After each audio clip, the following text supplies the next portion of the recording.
presenting a video for my AI class at Northeastern Illinois University. Big shout out to Benedikt, who taught us this game. It's called Marienbad.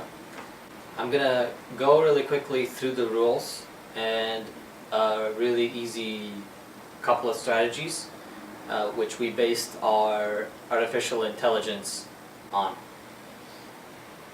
So this game kind of works very similarly to tic-tac-toe, where you have, not sure if you can see that, you have a game board like this. We have 4 rows. You can have a game board that has 3 or maybe 5 rows, and it doesn't even have to be in a pyramid like that. The object of this game is to be the very last person to cross off a node.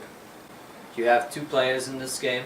Let's suppose that my name is Max and my opponent's name is Min. I get the first move. I decide to go like that. My opponent decides he wants to cross off like that. Now, the part where this game gets interesting is that if you have more rows, more stocks on a single row like this, you can actually cross off multiples at once. So like that. Now that's just taken off a bunch of options for me to cross off.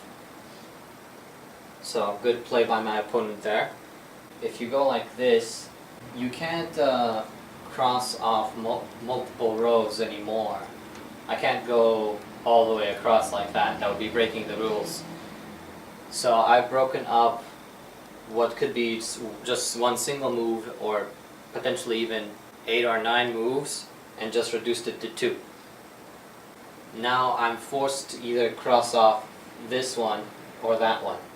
And at this point, I've just lost the game for myself, because my opponent will go like that. I'll be forced to go like this. Oh, never mind. My opponent just lost. Cool. So you can see how this game has a lot of depth in it, despite its simple appearance. Now, a nice beginning tip for all of you is, most times you want to make your opponent go first. So like, but that's depending on the number of rows. It's a little bit complicated actually.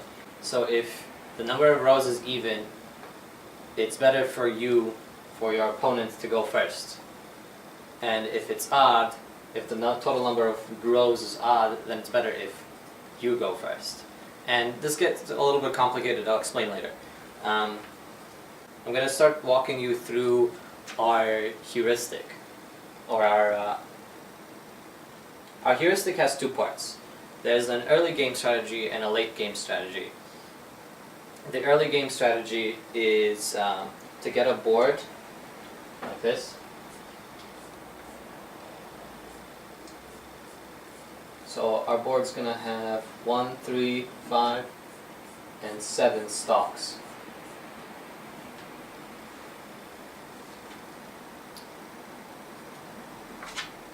And then what you have to do is you have to sum up the total number of adjacent stocks on one row. So this becomes a 1, a 3, a 5, and a 7. And the part of this where it gets tricky is you have to take this summation that we just did here and translate that into binary. So I know these off the little sheet of paper that I have, but you'd actually calculate this out.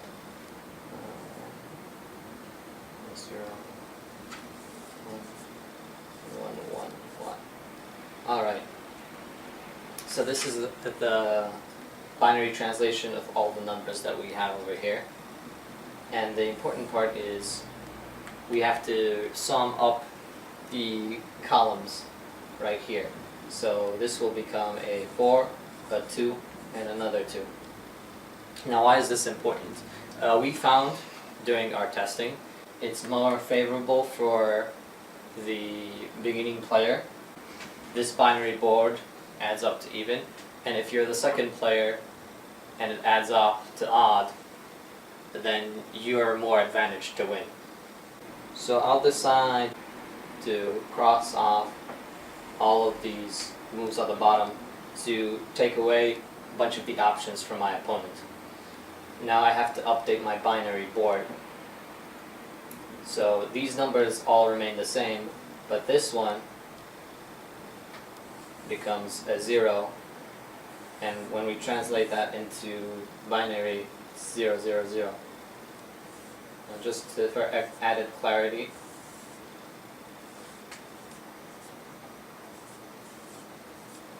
and when we go and add up all these things, we see that the board advantage has changed quite drastically, and now we're left with only odd numbers on the bottom.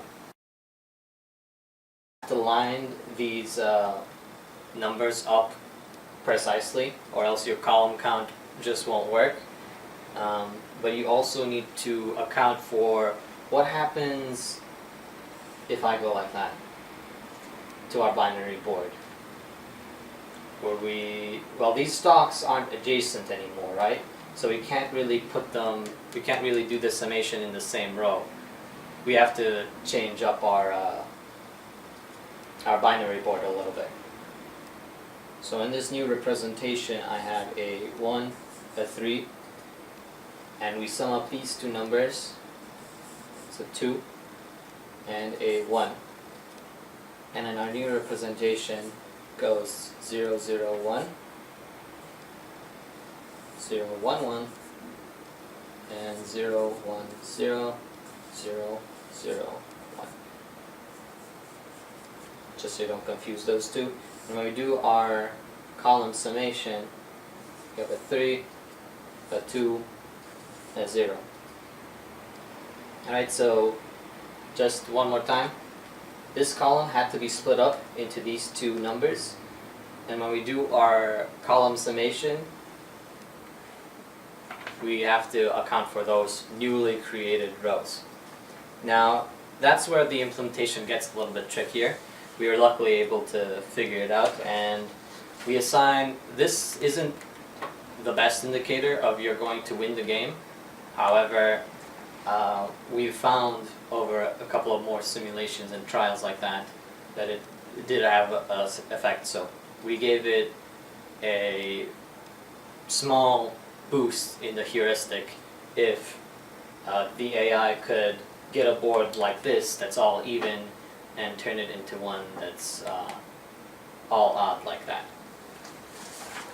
Now for the second part of the video, I'm going to explain to you our secondary strategy, which involves finding some nodes that if you reach, you are already guaranteed to win the game. These nodes that we call kill states. Basically, if the board is in a state like this, the outcome of the game is already played out, it's predetermined, based on whoever is the choosing player at that moment. So we counted about 3 of these kill moves. We have the all double stock,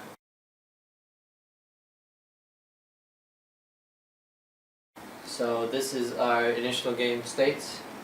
Now if we start crossing off nodes until we have only 2 left, or 2 2s left.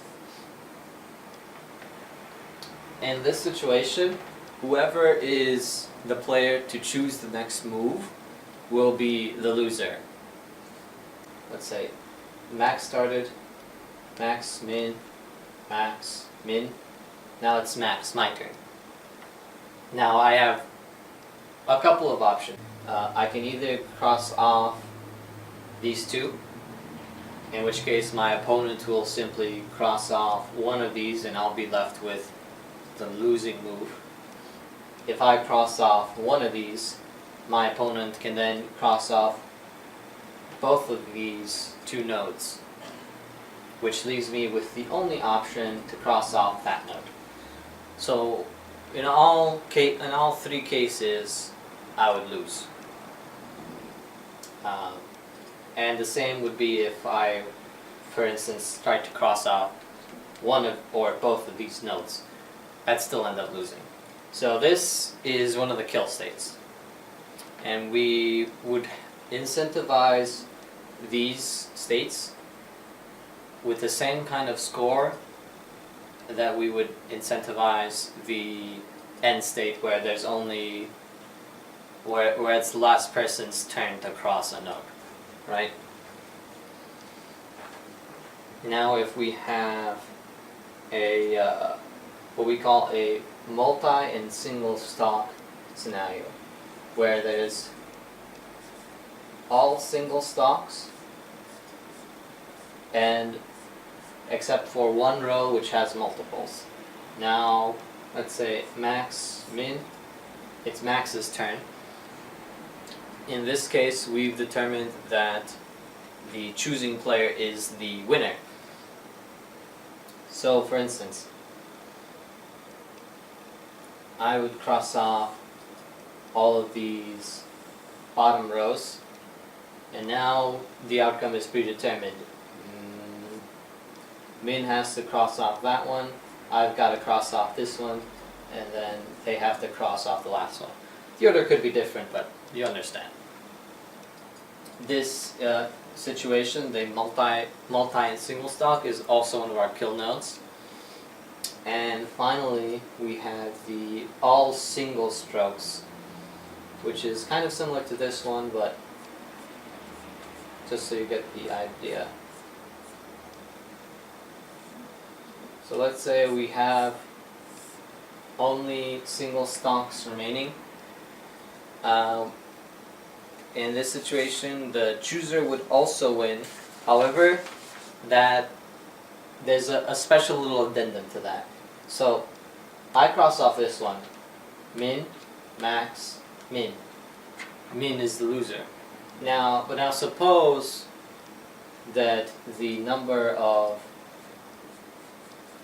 rows isn't even, it's actually odd. So doesn't really matter how many there are. Let's say there's 5. In this situation, if we have the same scenario with only single stocks, but it's an uneven number of rows, it's kind of like the eeny, meeny, miny, mo dilemma, where the person who starts is the one who loses, just because of the nature of the game. So here we go. So it's max, min, max, min, max, min, max, min, max. So with that same rule, even though I was the person choosing, I ended up losing because of the parity of the board, right? And what parity means, the evenness or unevenness of any given term. So based on the evenness or unevenness of the number of the rows, I ended up losing. And this is tied into our beginning strategy, the one where we tried to evaluate the sum of the binary board. What that connection is, though, we kind of couldn't really figure out in the time that we had for the project.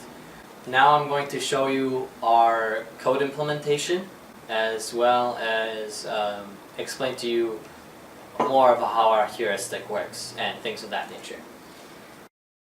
You have 3 principal classes to show off. This is the GUI class.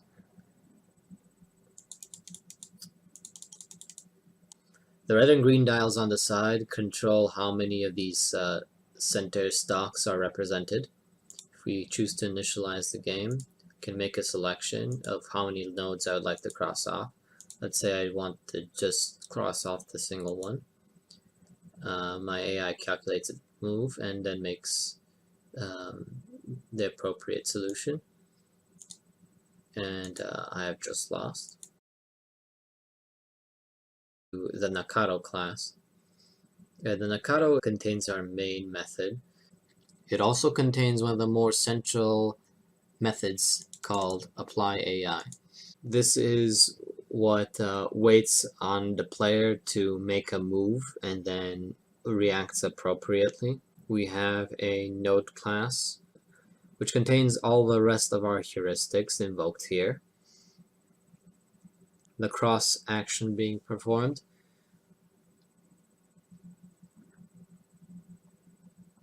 And it checks for the goal states being reached, as well as whose turn is it, and then invoking either max or min. This is where our minimax is actually implemented.